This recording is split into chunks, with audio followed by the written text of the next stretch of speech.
Honorable President, distinguished delegates, Namaste and a warm greeting from Nepal, the land of Himalayas, the birthplace of Lord Buddha, and the home of resilient and hopeful people. I stand before you today not just as an elected representative, but as a daughter of Himalayas who grew up witnessing inequalities and limited opportunities.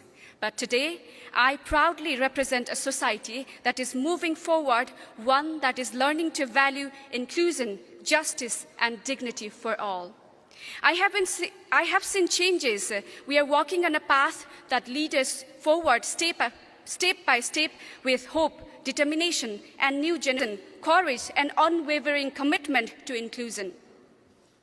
Our sacred duty is to turn the voice of the people into the policy and pain of the people into protection. In Nepal, we are working to institutionalize justice by implementing our own constitution, which we believe is a progressive and inclusive charter of hope.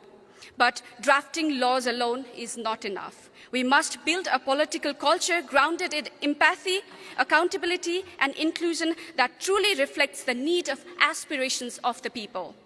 And no one understands those aspirations better than today's youth. This is the era of speed. Young people no longer want to wait decades for the change. We want to drive it now with innovation, with courage, and global solidarity. We are not here to inherit a broken system. We are here to reshape them.